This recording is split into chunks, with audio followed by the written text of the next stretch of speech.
Future, भविष्य, future की चिंता हम सभी को लगी रहती है। हम सभी लोग ये बात सोचते हैं यार फ्यूचर में क्या होगा, एक झलक, एक छोटी झलक यार अपने भविष्य की देखने को मिल जाए। बचपन में होते हैं तो यही सोचते हैं, 10th में अच्छे मार्क्स नहीं आए तो अपनी फेवरेट स्ट्रीम नहीं मिलेगी, 12th में अच्छे मार्क्स नहीं आए तो अच्छा कॉलेज नहीं, अच्छी यूनिवर्सिटी नहीं, उसके बाद अच्छी नौकरी नहीं, अच्छी लड़की नहीं। और जब और बड़े हो जाते हैं तो प्रॉब्लम्स और बढ़ती ही चली जाती हैं। हर एक इंसान अपने फ्यूचर को लेकर प्रॉब्लम में है, ये बात पक्की है। और हम चाहते हैं कि किसी भी तरीके से एक छोटी झलक आज से 10 साल बाद के वर्जन की, आज से 5 साल बाद के वर्जन की हमें मिल जाए। सोचिए अगर ये चीज सच हो जाए तो क्या होगा, तो क्या आप उस चीज को या उस फ्यूचर को बदल पाएंगे? ये सोच करके जरूर देखिए। आज की कहानी भी एक ऐसे ही शख्स से रिलेटेड है जिसको यह पता चल जाता था कि अगले 12 से 24 घंटे के अंदर अंदर यहां पर किस इंसान की मौत होने वाली है। उसको मालूम था, एक इंसान जो अभी बिल्कुल हट्टा कट्टा है, जीता जागता है, आपके जैसा मेरे जैसा हंसता खेलता इंसान है, अगले 12 से 24 घंटे में वो मर जाएगा। और इसी के साथ साथ दुख की बात ये कि वो लाख चाह करके भी उसको बचा नहीं सकता।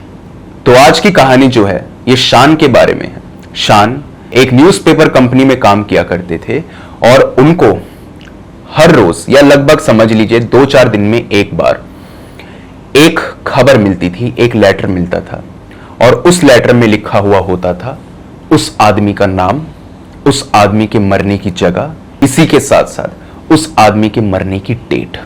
ये तीनों चीजें उन्हें लिखी हुई मिलती थी और वो चाह करके भी उसको बचा नहीं पाते थे। तो पूरी कहानी क्या है ये मैं आपको डिटेल में बता देता हूं। बेसिकली शान यहां पर एक बहुत नामी गिरानी न्यूज़पेपर कंपनी में काम करते थे और वो उस कॉलम को हैंडल करते थे जिस कॉलम के अंदर यहां पर मरे हुए लोगों की खबर आती है। देखा होगा आपने, आप जब न्यूज़पेपर पढ़ते हैं तो लिखा हुआ होता है कि ये एक ऐसी लाश है जो रोड पर पड़ी हुई मिली है, भाई अगर कोई इसको जानता है तो इसका अंतिम संस्कार कर दो। या फिर इसी के साथ साथ कई लोगों के नाम लिखे हुए होते हैं कि ये इंसान आज मर गया है, ये इंसान आज मर गया है। लोकल न्यूज़पेपर्स में बेसिकली ये होता है। तो वो वही काम करते थे और बहुत खुश थे वो, कोई उनकी प्रॉब्लम नहीं थी, कोई उन्होंने काला जादू नहीं किया, कभी भूत प्रेतों से कोई पंगा नहीं लिया, कोई उनका दुश्मन नहीं, घर परिवार में सब खुश, वो भी खुश।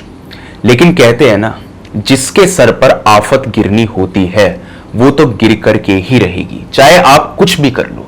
अगर किस्मत खराब हो तो ऊंट पर बैठे बोने आदमी को भी कुत्ता काट जाए, ये बात बिल्कुल सच है। शान की किस्मत कह लीजिए या कुछ भी कह लीजिए, वो इतनी खराब थी कि मुसीबत ना चाहते हुए भी उनके दरवाजे पर लगातार दस्तक देती थी। ये बचपन से ही होता था, ये आज की कोई बात नहीं है, बचपन से ही ऐसा होता था। अगर कोई अनहोनी होनी होगी तो वो शान के साथ होगी, एक्सीडेंट होना होगा उनका हो जाएगा। डेंगू, मलेरिया, टाइफाइड, जितनी भी बीमारियां होती हैं ये सब बीमारियों से वो जूझ चुके थे। मेंटल ट्रॉमा हो, लड़की का छोड़ करके जाना हो, ये सारी चीजें उनके साथ हुई थी एंड ये एक्सट्रीम लेवल्स पे हुई थी, बचपन से ही ऐसा होता था। तो शान को भी एक आदत पड़ गई थी। लेकिन अब जो मुसीबत उनके सामने आने वाली थी वो बहुत अलग थी। बात क्या है, बेसिकली आज से कुछ 10 साल पुरानी ये बात होगी। अगले दिन की न्यूज़पेपर हेडलाइंस के बारे में सर्च कर रहे थे कि आज किस किस की डेथ हुई है, तो ये कल न्यूज़पेपर में जाएगी बात, उसके बारे में वो काम कर रहे थे। एंड वो लेट नाइट तक अपने ऑफिस में बैठते थे। उनकी आदत रहती थी कि वो चुपचाप बैठ करके अपना काम करते थे और ज्यादा लोग उनको दुखी नहीं करते थे। उनके नाम से एक लेटर आया, इधर जो पोस्टमैन होता है उसने कहा सर ये आपके नाम से लेटर है। शान ने कहा मेरे नाम से लेटर? मेरे को कौन लेटर लिखेगा? उनको लोग लेटर वगैरह नहीं लिखते थे, उनको तो बस न्यूज मिलती थी, हाँ भाई ये आदमी मर गया है, इसके बारे में ये जानकारी है, लिख दो। उन्होंने लेटर खोल के देखा तो लेटर में एक इंसान की A4 साइज की फोटो, उसी के साथ साथ उसका नाम, उसका पता और मरने की डेट। मरने की डेट थी 27 फरवरी 2013, आज डेट थी 26 फरवरी 2013। शान को लगा ये चीज कैसे पॉसिबल है, 27 फरवरी। उनको लगा शायद मैं आज डेट देखना भूल गया हूंगा, और कभी कभी होता भी है कि हम लोग असल में डेट और दिन को भूल जाते हैं। होता है ना, अरे आज संडे है, मुझे लगा सैटरडे है। ऐसा होता है, कई बार होता है, आपके साथ भी हुआ होगा। उन्होंने कैलेंडर को देखा तो कैलेंडर में डेट 26 थी, लेकिन उधर डेट लिखी थी 27 फरवरी। शान को लगा ये बहुत भद्दा मजाक है और ये जिसने भी किया है ये इंसान ठीक तो नहीं है। उन्होंने इस बात को सीरियसली लिया ही नहीं। उन्होंने उस फोटो को और वो जो चीज थी उसको वहीं पर रख दिया, उस इंसान का बायोडेटा एक कोने पर रख दिया और उसके ऊपर पेपर होल्डर को रख दिया। वो अपने काम में इधर मशगूल हो गए और कुछ यहां पर 32 लोगों के नाम उन्होंने लिख डाले जिनकी आज मौत हुई थी। सिर्फ उस इंसान का नाम मेंशन्ड नहीं था। अगले दिन जब ये सारी चीजें छप गई, ये पूरी की पूरी खबर छप गई, तो उनको एक और आदमी की न्यूज मिली जो उनकी ही टीम वालों ने बताई थी और उस आदमी का नाम था यहां पर महेश। महेश की मौत 27 फरवरी 2013 को हुई थी। उनके टीम मेंबर्स आए, उन्होंने कहा सर ये कल के कॉलम के लिए है और ये आदमी है महेश और ये रही उसकी फोटो। उन्होंने जैसे ही फोटो देखी और जैसे ही उसका नाम और पता देखा, उनके होश उड़ गए, क्योंकि महेश वही आदमी था जिसकी खबर उन्हें कल मिली थी। उन्होंने कल वाला अपना पूरा का पूरा वो लेटर खोल के देखा और देखा ये चीज सच है या झूठ है। तो सच में उस आदमी का नाम था महेश कुमार।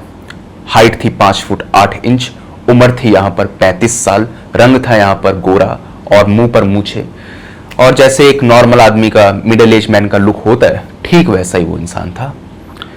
उनको बहुत इधर डर लगा और इन्हें लगा ये काम जो है ये काम किसी सीरियल किलर का है। कहीं पर भी उनको भूत प्रेत का कोई ख्याल नहीं आया और कोई भी आदमी ऐसे सोचेगा भी नहीं, क्योंकि ऐसा नहीं था कि ग्लास गिर रहे हो, उनको कोई चीखें सुनाई दे रही हो, कोई औरत उनके कान पे आकर बोल रही हो, कोई सपने उनको आ रहे हो, नहीं ऐसा कुछ नहीं था। बस एक लेटर ही तो आया था, इससे इंसान क्या समझ लेगा। उनके दिमाग ने जितना काम किया उन्होंने अपने हिसाब से सही सोचा। उनको लगा ये जो चीज है ये कहीं ना कहीं एक सीरियल किलर का काम है और ये चीज जो है ये ठीक नहीं है। उन्होंने अपने टीम मेंबर्स को इसके बारे में नहीं बताया। 1-2 दिन और बीते, मार्च का महीना चल पड़ा और डेट थी 1 मार्च 2013 की। 1 मार्च 2013 को एक और लेटर आया और उस लेटर में एक फलाने आदमी का नाम मेंशन था। हाइट थी 5 फुट 11 इंच और इसी के साथ साथ उसका घर का पता भी मेंशन था और लिखा हुआ था कल सुबह 11:54 पर इस आदमी की मौत हो जाएगी। डेट और टाइम दोनों मेंशन्ड। नीचे इसी के साथ साथ लेटर में लिखा था कि यह चीज कोई मजाक नहीं है, इसे मजाक समझने की भूल मत करना, यह सच है। अगर मैंने मजाक समझा इसे तो इस आदमी की भी मौत हो जाएगी। जैसा आप लोगों ने अगर असुर वेब सीरीज को देखा हो, थोड़ा बहुत उस किस्म का ही चल रहा है यहां पर भी, कि असुर में भी जो था इधर अरशद वारसी को मालूम चल जाया करता था कि इस आदमी को ये मारने वाला है, जो इधर शुभ है वो इस को मारने वाला है, लेकिन वो बचा नहीं पाते थे। इधर भी वैसा ही हुआ। वो उसी रात में अपना काम वाम छोड़ करके उस आदमी के घर चले गए और उस आदमी को सारी बात बताई और कहा ये मेरे पे लेटर आया है, ये फोटो आपकी और ये बात है। उस आदमी को लगा ये आदमी पक्का मजाक कर रहा है। उसने कहा तुम्हें साहिल ने भेजा है ना, मुझे सच सच बताओ, क्योंकि साहिल ही ऐसा मजाक करता है और मुझे मालूम है कि वही ये सब कुछ कर सकता है, तो साहिल ने तुम्हें भेजा। उसने कहा सर मैं किसी साहिल को नहीं जानता, ये एक अननोन लेटर है, एक अननोन आदमी ने मुझे भेजा है और ये बात है। मेरी आपसे दरखास्त है कि आप कल जो है घर से बाहर ना निकलें। उस इंसान ने कहा यार तुम आदमी बढ़िया हो, जो भी हो बढ़िया हो, तुमसे दोस्ती तो बनती है। देखो कमाल हो गया, एक इंसान को अपनी मौत के बारे में पता चल जाए और उसे वो टाल ना सके, बड़ा बड़ा अच्छा लगता है सुन करके। कोई नहीं तुम यहाँ पर ड्रिंक पियो, मैं अपना ख्याल रखूंगा, टेंशन ना लो, तुम जाओ। शान को लगा कि यह आदमी सीरियसली बात को नहीं सुनेगा और उनको पूरी रात यहां पर नींद नहीं आई। कमाल की बात यह है कि वो उस इंसान का मोबाइल नंबर लेकर के आए थे और इसी के साथ साथ जब उस आदमी के घर पे वो गए थे तो उनका जो नौकर था उसने भी शान को आते हुए देखा था और ये पूरी कॉन्वर्सेशन सुनी थी कि कल आपकी मौत हो जाएगी। अगले दिन वो आदमी 11:53 पर यह बात नौकर को मालूम थी, क्योंकि नौकर ने पूरी कॉन्वर्जेशन एग्जैक्ट सुनी थी। 11:53 पर वो इंसान सीढ़ियों से उतर रहा था। अचानक से उसने किसी चीज को देखा, वो बहुत तेज चिल्लाया और भागने लगा, सीढ़ी पर भागने लगा। न जाने कैसे उसके पैर लड़खड़ाए और वो आदमी सीधा सर के बल गिरा, और सीढ़ी का जो कोना होता है, सबसे नुकीला कोना जो होता है, वो उसके सर के अंदर गड़ गया, लिटरली गड़ गया, जिसके चलते वो आदमी आगे गिर ही नहीं पाया। जैसे आपने देखा होगा, सीढ़ी पर अगर आदमी कोई गिरता है तो वो लगातार गिरता चला जाता है। वो जैसे ही गिरा, उसके सर के अंदर वो टुकड़ा घुस गया, और इतनी ज्यादा वो अंदर घुस चुका था कि उसकी बॉडी वहीं टंग गई, लगभग टंग गई, और वो चिरते हुए जमीन पर गिर गया। ऑन स्पॉट 11:54 पर उसकी मौत हो गई। घड़ी में उस नौकर ने टाइम देखा तो 11:54। इसी वक्त पर शान जो थे वो अपने ऑफिस में काम कर रहे थे। सुबह 9, साढ़े 9 बजे ही बात हुई थी उनकी उस इंसान से। उस इंसान ने कहा था, आज मैं कहीं बाहर नहीं जाऊंगा, और आपने मुझे कहा है कि मौत हो जाएगी, तो इसलिए आज मैं अवॉइड करूंगा। लेकिन यह नहीं लिखा था कि मौत किस तरीके से होगी, यह चीज मेंशन्ड नहीं थी। लगभग 12 बजे शान के पास में पुलिस की कॉल आती है, और पुलिस वाले कहते हैं, आपको इसी वक्त पुलिस स्टेशन आना है, क्योंकि नौकर ने यह बात बोल दी कि इस इंसान ने ऐसा ऐसा किया है, और मुझे लगता है कि इस इंसान ने कोई कॉन्स्पिरेसी रची है, जिसके चलते इसकी मौत हो गई। पुलिस वालों ने अपनी तहकीकात करी, सारे क्वेश्चन पूछ लिए, लेकिन किसी भी तरीके से शान को फ्रेम किया ही नहीं जा सकता था, क्योंकि शान जो थे, उन्होंने आकर तो उसको मारा नहीं था। यह बात तो नौकर ने भी देखी थी। उस इंसान का पैर फिसला और वो मर गया। ना सीढ़ी पर कोई तेल, और ना ही जो जूते चप्पल थे वो घिसे हुए थे उस शख्स के। बस उस इंसान ने कुछ देखा था, जिसके चलते वो सीढ़ियों से गिर के मर गया। शान को 2-3 घंटे बिठाया पुलिस वालों ने और छोड़ दिया। तीसरी बार उनके पास एक और लेटर आया, और उस लेटर में मेंशन्ड नाम था साहिल का, साहिल खन्ना, जिसका जिक्र शायद से उस इंसान ने किया था जिसकी अभी मौत हुई थी। ये जो खबर उनके पास आई थी, ये आई थी 10 मार्च 2013 को, कि ये आदमी कल मर जाएगा, और इसकी जो मौत होगी ये कार एक्सीडेंट के चलते होगी। आज ये चीज भी मेंशन थी कि किस तरीके से वो शख्स मरेगा। उनको जैसे ही वो चीज मिली, उन्होंने जैसे ही उस फोटो को देखा, तो उन्हें देख करके लगा, इस इंसान को मैंने पहले कहीं देखा है, ये कोई अनजान नहीं है। जैसा उस इंसान ने कहा था कि तुमको साहिल ने तो नहीं भेजा। उन्होंने नाम नहीं सुना था, लेकिन चेहरे से उसको पहचान गए थे। वो साहिल उनकी जान पहचान का ही एक आदमी था। दरअसल उस न्यूज़पेपर के अंदर वो भी काम किया करता था, और वो उनका सीनियर था। बेसिकली वो दूसरा डिपार्टमेंट यहां पर हैंडल करता था। ज्यादा बातचीत नहीं हुई थी उनकी कभी उनसे, बट ये था कि महीने 2 महीने में एक बार आंखें एक दूसरे से मिल जाती थी, और बस दूर से ही दुआ सलाम, जैसे हम लोग करते हैं ना, ऐसे गर्दन हिला करके हाय हेलो, वही तक बात थी। वो इंसान वहां पर गया साहिल के पास में, और साहिल को पूरी बात बता दी, और यह भी बताया कि आपके दोस्त की भी मौत हुई थी, और उन्होंने मुझे ये कहा था कि साहिल ने तुम्हें भेजा है या नहीं। साहिल ने कहा, अच्छा तो मेरी मौत परसों होने वाली है, 12 मार्च को। कमाल है। हाँ, 12 मार्च को मैं कहीं जाने का तो प्लान नहीं कर रहा था, लेकिन अब मैं जाऊंगा, और मैं देखूंगा कि किसमें इतनी हिम्मत है कि साहिल खन्ना को मार सके। शान ने कहा, सर देखिए, आप मेरी बात को गौर से सुनिए, यह कोई मजाक नहीं है। आपको कोई अजीब सी चीज तो दिखाई नहीं देती, किसी औरत की या किसी आदमी की परछाई, या आपके साथ में कुछ अजीबोगरीब चीजें होती हो, आवाजें सुनाई देती हो, या कुछ बुरा हो रहा हो, कोई काला जादू, कुछ इस तरीके से?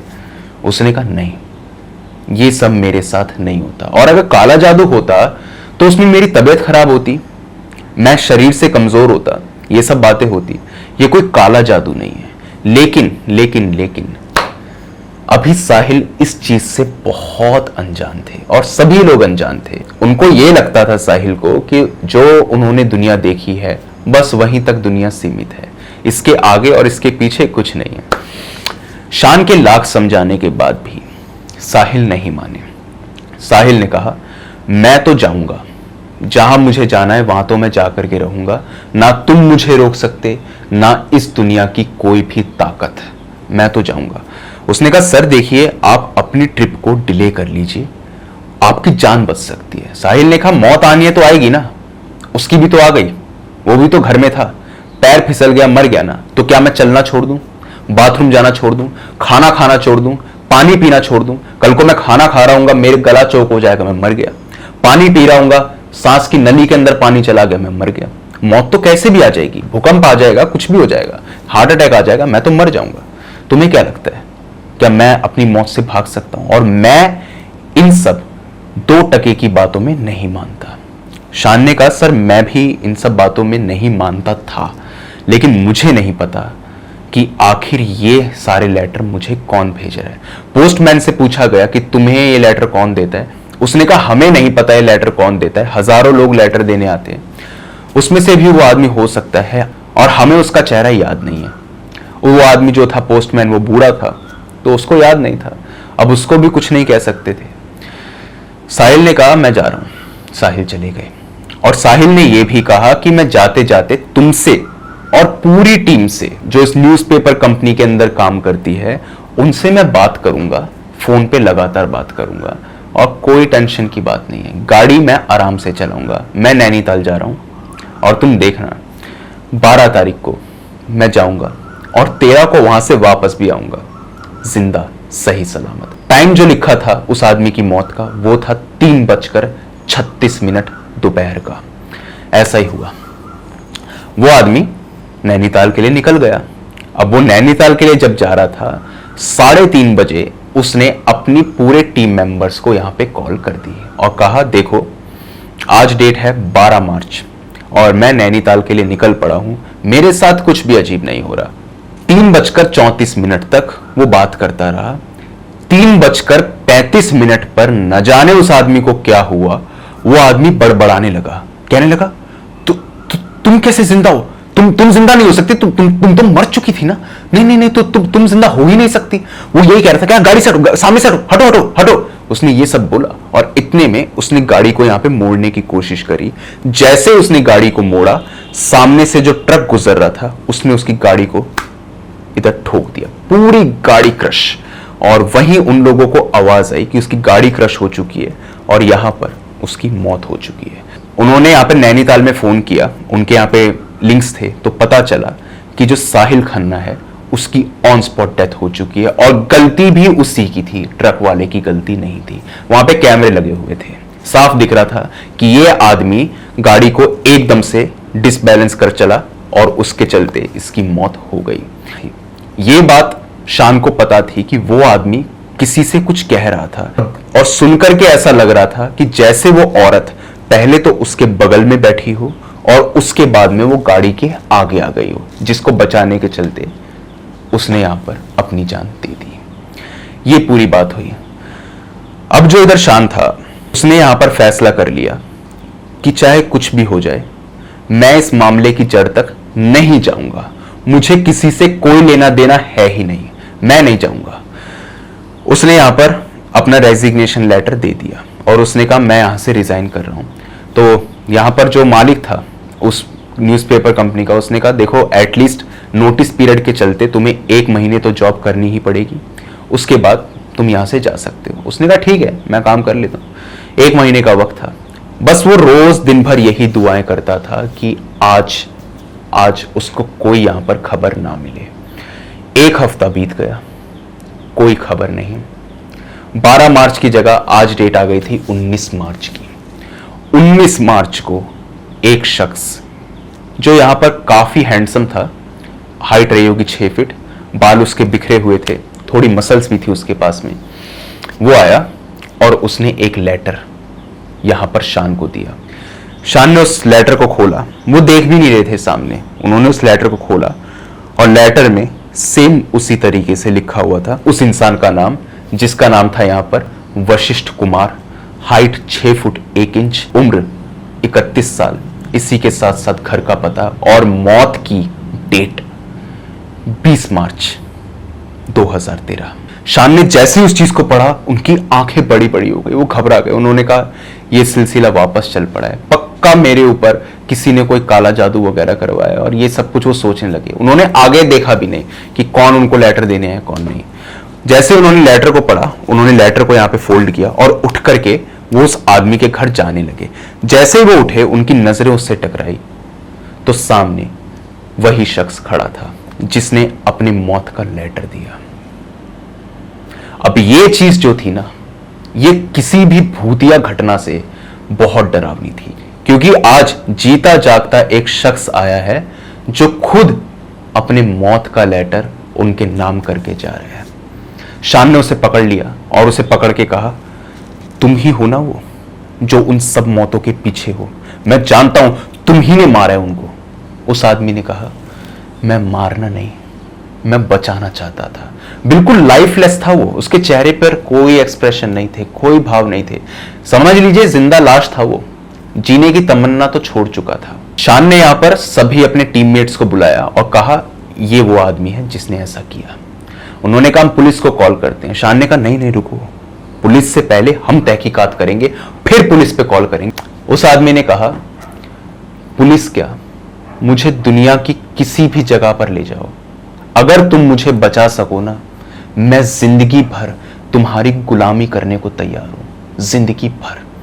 बस मुझे बचा लो, मैं जेल की हवा खाने को तैयार हूं, जिंदगी गुजार दूंगा जेल में, काले पानी की सजा भी मंजूर, लेकिन ये जिंदगी मुझे मंजूर नहीं। वो जो भी है वो मुझे मार डालेगी और वो किसी को नहीं छोड़ेगी। उसने ये बात बोली। शान ने कहा, आप लोग एक काम कीजिए, आप अपने अपने काम पर जाइए, मैं इस आदमी से बात करता हूं और मैं इसको पुलिस स्टेशन ले जाऊंगा। ये पागल है या जो भी है, इसको मैं हैंडल कर लूंगा, आप लोग काम कीजिए। क्योंकि काम ज्यादा था, लोड ज्यादा था काम का, तो वो लोग चले गए। शान ने उसको बिठाया और उससे पूछा, आखिर बात क्या है, सच सच बता, चाहे कुछ भी हो जाए, मैं आपको रीजन नहीं बता सकता। शान ने कहा, रीजन नहीं बता सकते? क्यों? कौन पड़ा है तुम्हारी जान के पीछे? क्यों उन 3 लोगों की मौत हो गई और चौथे तुम हो? तुम जानते हो ना मैं तुम्हें बचा सकता हूं, अगर तुमने थोड़ी कोशिश करी तो शायद मैं तुम्हें बचा लूं। वशिष्ठ ने कहा, सर अगर मैंने आपको रीजन बताया ना तो मुझे तो छोड़िए, वो आत्मा आपको भी मार डालेगी, वो किसी को नहीं छोड़ेगी। शान ने कहा, अब चाहे बात इधर की उधर हो जाए, मुझे तुम रीजन बताओ। मैं यहां पर एक बाबा को जानता हूं, अगर कोई ऊपर नीचे की बात है तो उनसे मदद मांगी जा सकती है। उसने कहा, देखिए मैं मरने से पहले किसी और की मौत का गम अपने साथ नहीं लेके जा सकता, मैं आपको नहीं बताऊंगा। यहां पर बहुत उन्होंने मनाने की कोशिश करी, बहुत मनाने की कोशिश करी, तब जाकर के वो आदमी माना और उसने कहा, ठीक है, अगर तुम्हें खुदकुशी करनी ही है तो जान लो, मैं बताता हूं तुम्हें आखिर बात है क्या। उसने बताना शुरू किया। उसने कहा, बेसिकली मेरे 3 दोस्त और मैं खुद इधर एक बार नैनीताल गए थे, आज से कुछ 5 साल पहले की बात है। हम लोग वहां पर थे और वहां पर हम लोगों का मन मचल गया और हम लोगों को यहां पर अर्ज उठने लगी कि हम लोगों को इंटरकोर्स करना है, किसी भी लड़की के साथ में इंटरकोर्स करना है। हम सभी लोगों की शादी नहीं हुई थी और हम लोग दिल्ली में रहते हुए दिन रात इधर नई नई लड़कियों को बुलाते थे, नई नई प्रोस्टिट्यूट्स को बुलाते थे और उनके साथ में एक हो जाया करते थे। यही कुछ हम लोगों ने सोचा और हमने वहां पर एक कॉल गर्ल को यहाँ पर बुला लिया। वो लड़की आई, वो लड़की बहुत सुंदर थी। यकीन मानिए मैं उस वक्त पर उन लोगों के साथ नहीं था। उन लोगों ने उस लड़की को बुलाया था और वो लोग कह रहे थे कि इसको लेकर के हम यहाँ पर एक फार्म हाउस में जाएंगे। बेसिकली जो साहिल था उसका फार्म हाउस था नैनीताल में और वो यहाँ पर उन सब प्रोस्टिट्यूट्स वगैरह को लेकर के जाता था और उनके साथ में एंजॉय किया करता था। तो वो उस लड़की को भी लेकर के गया और वो लड़की जो थी उसको देख करके ऐसा लग रहा था कि वो मजबूरी में ये सब कुछ कर रही है, वो पेशेवर नहीं है। मैं ज़्यादा डिटेल में नहीं जा रहा हूँ क्योंकि फिर जो चीज़ है ना वो ज़्यादा सही नहीं रहती है। वो उस लड़की को लेकर के अपनी इनोवा कार में बैठ गए और वो तीनों लड़के जो थे वो उसको लेकर के जाने लगे। उस दिन हो रही थी बारिश। अब पहाड़ों का मौसम है, मौसम कभी भी बिगड़ जाता है और बारिश होना या फिर लैंडस्लाइड होना आम सी बात है। तो यहां पर जो वशिष्ठ था उसके पास अपनी यहां पर बाइक थी, तो उसने कहा था मैं बाइक से आऊंगा, थोड़ी देर में आऊंगा। जब वो लेकर के जा रहे थे तो रास्ते में उन्होंने गाड़ी को रोक दिया, एक जगह पर गाड़ी रोक दी, हल्की फुल्की बूंदाबांदी हो रही थी। वहीं पर वो लोग गाड़ी से उतरे और वो लोग उस लड़की के साथ में लग गए, और साहिल जो था वो उसको मतलब किस वगैरह कर रहा था। तो इतने में वो लड़की जो थी वो भी यहाँ पर भागने लगी, जैसे लवर्स भागते हैं ना एक दूसरे के पीछे, इस तरीके से वो भागने लगी। और जैसे वो रोड क्रॉस कर रही थी उसको एक कार वाले ने टक्कर मार दी, और वो कार वाला जो था वो काफी तेज स्पीड में था, क्योंकि वो रोड जो थी ना वो पहाड़ी इलाके में जरूर थी लेकिन वो मुड़ नहीं रही थी। तो वो रोड ऐसी थी कि उस पर अगर आप गाड़ी लेकर जाओगे तो काफी तेज चली जाएगी, कोई दिक्कत की बात नहीं थी, मोड़ ज्यादा नहीं थे, ना ही स्पीड ब्रेकर्स। तो उसने यहां पर उसको ठोका, व्हाइट कलर की कार थी और रात का वक्त था, वो आदमी चला गया, वो लड़की यहां पे घायल हो गई, उसका एक्सीडेंट हो चुका था। इन तीनों ने उसको बचाने की जगह उसको वहीं छोड़ दिया और कहा हम अगर इसको लेकर के जाएंगे, कल को ये मर आ गई या फिर हमारी फैमिलीज को पता चल गया तो दिक्कत हो जाएगी। वो लड़की वहां पर तड़पती रही, कुछ 30 सेकंड तक तड़पी होगी, 30 सेकंड तक, और वो मर गई। मतलब ये था कि उस लड़की को बचाया जा ही नहीं सकता था, क्योंकि आसपास जो था हॉस्पिटल भी नहीं था, तो उनको कार तो लंबी ड्राइव करनी थी और उसी बीच उस लड़की को बचाया जा सकता था, ना उनके पास कोई फर्स्ट एड किट थी। वो लड़की बहुत तड़प रही थी, 30 सेकंड्स के अंदर अंदर वो मर गई। वशिष्ठ ने कहा मैं इतने में अपनी बाइक से आ रहा था और मेरी हेडलाइट ने देखा था कि वो लड़की वहां तड़प रही है। मैं तेज बाइक को यहां पर एक्सीलरेट करके वहां पहुंचा, उतरा तो देखा वो मर चुकी। मेरे तीनों दोस्तों ने मुझे यहां पर साफ चेतावनी दी थी कि तू चाह करके भी कुछ नहीं बताएगा। ये लड़की मर गई है, कैसे मर गई किसी को नहीं पता, हमारे साथ में आते हुए इसे किसी ने नहीं देखा, क्योंकि वो लड़की उन लोगों को रोड पर ही मिली थी। एंड वो किसी भी, मैं अब क्या बोलूं, किसी भी डीलर के नीचे या फिर इन सब लोगों के नीचे वो नहीं थी, वो इंडिपेंडेंट थी। तो वो यहाँ पर रोड पे खड़ी थी एंड उन लोगों ने उसको हायर किया था, लेकर के जा रहे थे। ये सारी बात हुई थी और वशिष्ठ ने कहा कि मुझे इसके बारे में खबर थी कि इन लोगों की मौत होने वाली है। दरअसल आज से कुछ 15-20 दिन पहले मुझे यहां पर उस लड़की के सपने आने लगे और उस लड़की ने मुझे कहा कि अगर तू अपना भला चाहता है तो इन तीनों लोगों के बारे में इस जगह पर मेंशन कर दे कि इनकी मौत होने वाली है, और किसी को तू कुछ नहीं बताएगा, ना अपनी आइडेंटिटी रिवील करेगा, ना कुछ करेगा। अगर तू ऐसा करेगा तो मैं तेरी जान को बख्श दूंगी। शान ने कहा एक बात बताओ, उस लड़की की मौत हुई है 5 साल पहले, आज से 20 दिन पहले उस लड़की के सपने तुम्हें क्यों आने लगे? आज से 20 दिन पहले क्या डेट रही होगी? मेरे हिसाब से कुछ यही कुछ 27-28 फरवरी, वही जिस दिन को पहली यहां पर डेथ हुई थी। उसने कहा हाँ यही डेट थी। तो उन्होंने कहा कि उस दिन पर क्या उस लड़की की मौत हुई थी, क्योंकि डेट तो तुम भूलोगे नहीं जो तुमने यहां पर देखा था। उसने कहा नहीं सर, उसकी मौत तो अगस्त में हुई थी, हम लोग अगस्त में गए थे नैनीताल, आज से 5 साल पहले 2008 अगस्त। शान को यह चीज बहुत खटकी कि अचानक से वो लड़की आउट ऑफ नोवेयर कहां से प्रकट हो गई, क्योंकि अगर किसी को बदला लेना होगा तो वो आदमी या वो शख्स जो है, वो लड़की जो है, वो उसी वक्त पर बदला लेगी। मरने के 5 साल बाद गड़े मुर्दे कोई नहीं उखाड़ेगा। या फिर ये रीजन हो सकता है कि आज से 5 साल पहले उसी डेट को उसकी मौत हुई हो और इसीलिए वो आ गई हो, या फिर उसको थोड़ी बहुत इंडिकेशन होती हो। उसने कहा मुझे कभी कोई इंडिकेशन नहीं हुई। उस लड़की का यहां पे क्रियाक्रम कर दिया गया था, कोई उसकी जान पहचान वाला नहीं था, पुलिस वालों ने अपने आप ही उसका यहां पर मॉर्चुरी में क्रियाक्रम कर दिया। ये बात हुई थी। शान को यह चीज बहुत खटकी। उसने कहा वो मुझे मारना चाहती है, अब तुम ये कह रहे हो? कह रहा हाँ सर, अब आपको उसके विजन्स आएंगे और वो आपको मारेगी। शान ने वशिष्ठ से पूछा लेकिन उसने वादा किया था कि वो तुम्हें कुछ नहीं कहेगी। उसने कहा सर मैं भी यही सोच रहा हूं, आखिर मेरी गलती क्या थी? मेरी तो कोई गलती है ही नहीं। चलो उन तीनों को मारा तो बात समझ में आती है, मैं तो चाहता था कि मैं बचाऊं उसे, लेकिन वो मर चुकी थी, मैं तो कुछ कर नहीं सकता था। वो मेरे पीछे क्यों पड़ी है ये मुझे समझ नहीं आता। उसने वादा किया, वो वादे से भी मुकर रही है, ये भी मुझे समझ नहीं आता।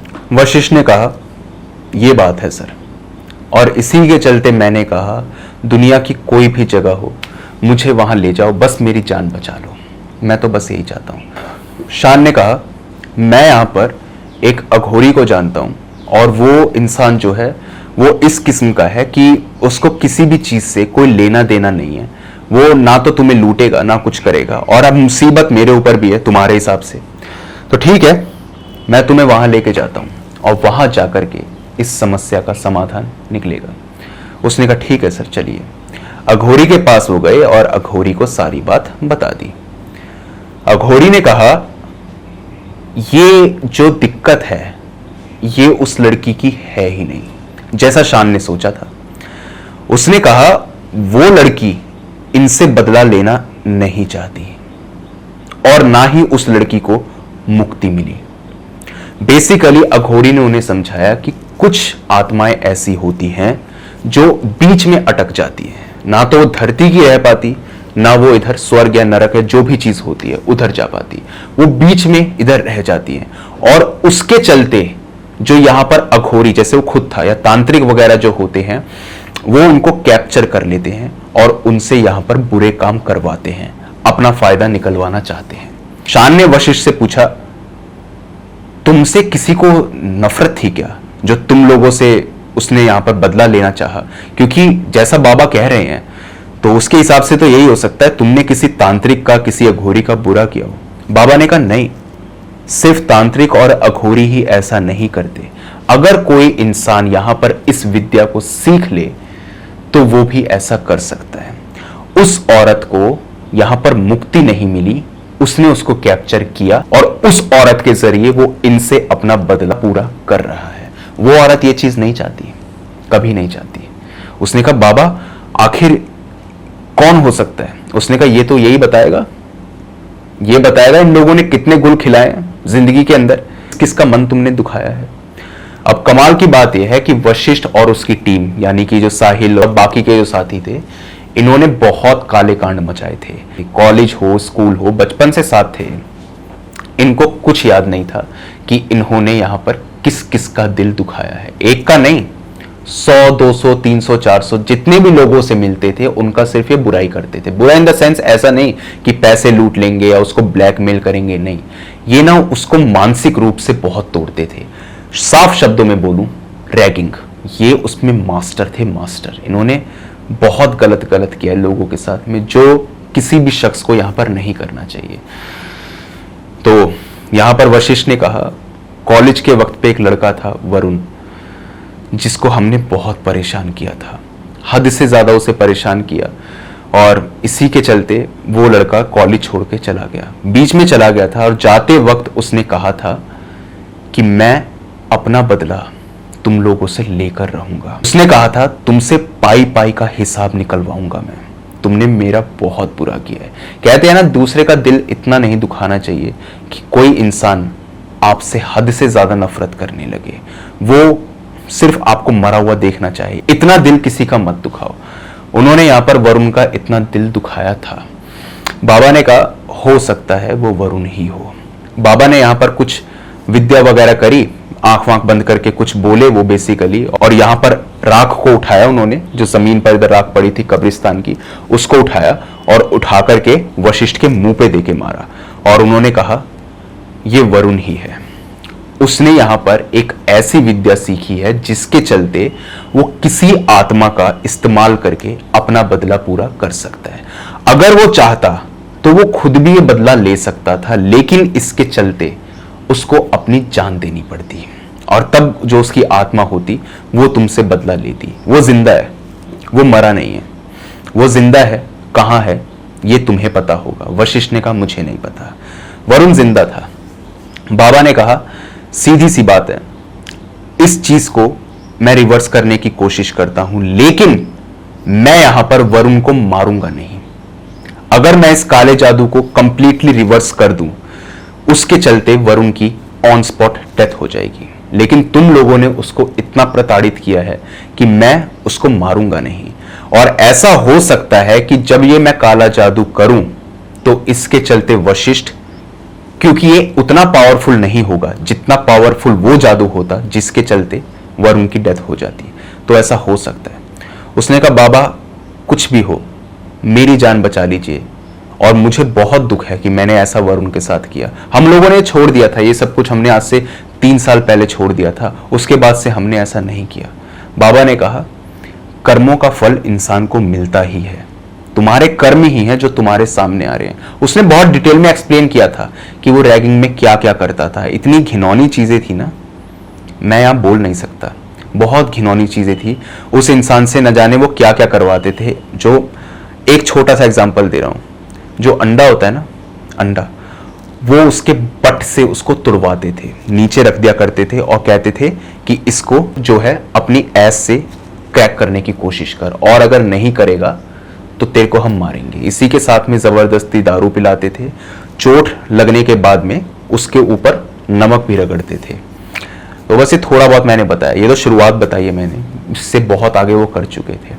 तो अगर आपको लग रहा हो कि वशिष्ठ के साथ में यहाँ पर गलत किया है वरुण ने, तो वरुण की भी एक छोटी सी साइड मैंने इसलिए पेश करी आपके सामने। बाबा ने यहाँ पे मंत्र वगैरह पढ़े और यहाँ पर एक घेरा बना दिया और ये कहा कि शान तुम बाहर बैठ जाओ, तुम्हें कोई दिक्कत नहीं है। ये जो भी वशिष्ठ को उस आत्मा ने कहा था वो सब झूठ था, वो तुम्हारे पीछे नहीं आएगा। वरुण का तुमसे कोई लेना देना नहीं, तुम्हारे पीछे नहीं आएगा। तो वो बाहर जाकर के बैठ गया। बाबा ने यहाँ पे उसके ऊपर राख इधर फेंकी और कुछ मंत्र उन्होंने यहाँ पर बोले। मंत्र बोलने के साथ साथ उन्होंने यहाँ पर एक प्याज को काटा और प्याज को काटने के बाद में उनके पास में एक मदिरा की बोतल थी। अब जानते होंगे आप, ये अघोरी वगैरह होते हैं, शराब वगैरह भी पीते हैं।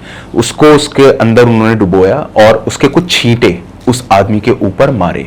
इसी के साथ में सिंदूर था उनके पास में, वो सिंदूर जो था उससे एक घेरा उन्होंने बनाया, चावल के दाने भी डाले और कुछ वो मंत्र बोलने लगे। वो मंत्र सुन के ऐसा लग रहा था कि वो मंत्र सीधे नहीं है, वो मंत्र उल्टे हैं। पहले तो उन्होंने गायत्री मंत्र यहाँ पे बोला और उसके बाद में सारे मंत्र वो उल्टे पढ़ते चले गए। शान को सुन के लग रहा था कि ये मंत्र सीधे नहीं है, उल्टे पढ़ने की कोशिश इन्हें कर रहे हैं।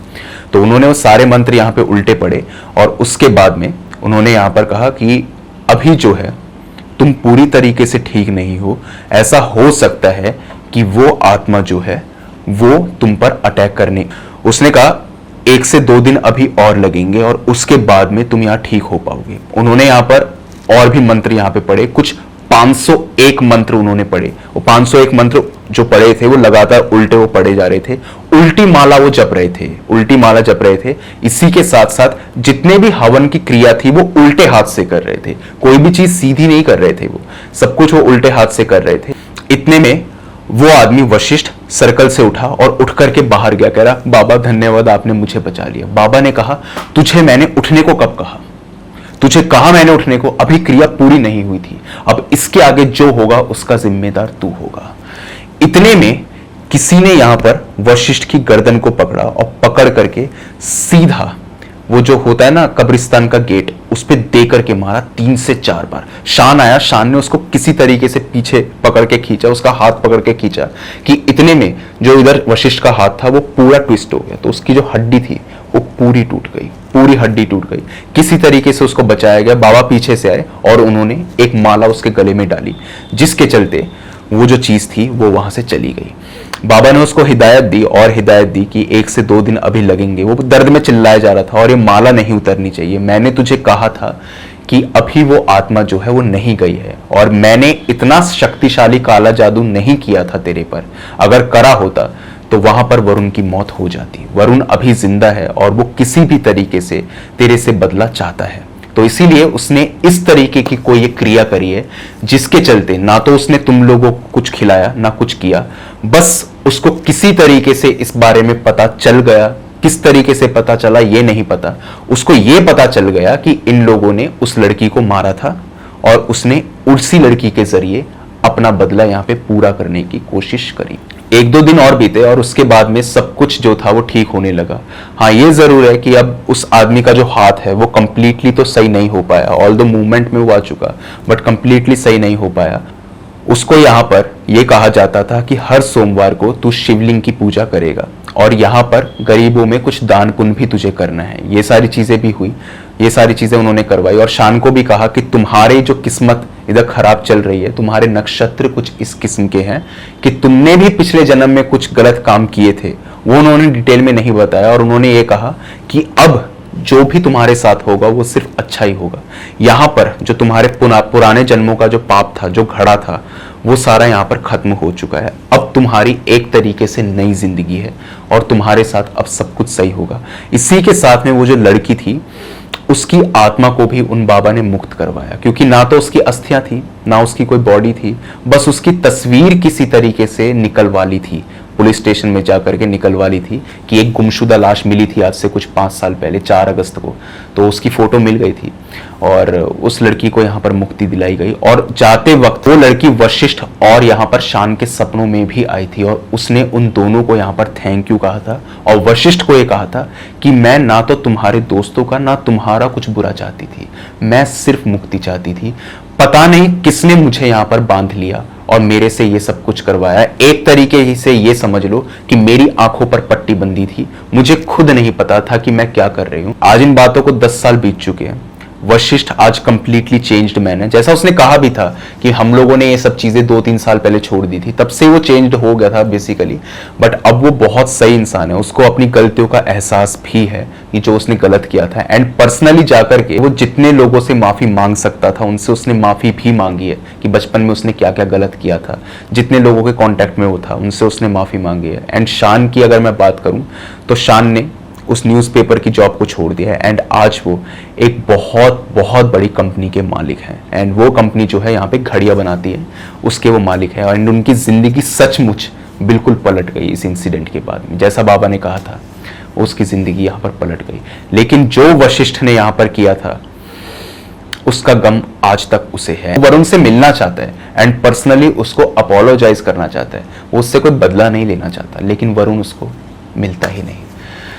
तो बस यही थी पूरी की पूरी स्टोरी यहाँ पर कि किस तरीके से एक अनजान इंसान पर एक अनजान खत आता था जिसमें एक इंसान के मरे होने की खबर लिखी हुई होती थी कि इस इंसान की मौत इस दिन को हो जाएगी, और चाह करके भी वो उसे बचा नहीं पाता था। अब आप बताइए आपको ये स्टोरी कैसी लगी, और अगर इसी के साथ में आपके पास में भी कोई ऐसा ही हॉरर और क्रीपी इंसिडेंट है तो आप मेरे साथ शेयर कर सकते हैं मेरी जीमेल और इंस्टा आईडी पर। जीमेल आईडी ऊपर दिखाई दे रही होगी आपको और इंस्टा आईडी का लिंक डिस्क्रिप्शन बॉक्स में मौजूद है। दोनों ही प्लेटफॉर्म्स में से जिस भी प्लेटफॉर्म पे आप कंफर्टेबल हो वहां पे जाकर के अपनी स्टोरी मेरे साथ साझा कर दीजिए। बस रिक्वेस्ट आपसे इतनी ही रहेगी मेरी कि जब भी अपनी स्टोरी को भेजे तो जितना डिटेल में हो सकता है उतना डिटेल में भेजिए, ताकि उन इवेंट्स को मैं उसी तमीज़ के साथ में आपके सामने रख सकूं जिस तरीके से आपने उन्हें मेरे सामने रखा है। अगर टाइप करने में प्रॉब्लम है आपको तो वॉइस मैसेज के जरिए भी अपनी स्टोरी इंस्टा पे मुझे डीएम कर सकते हैं। बाकी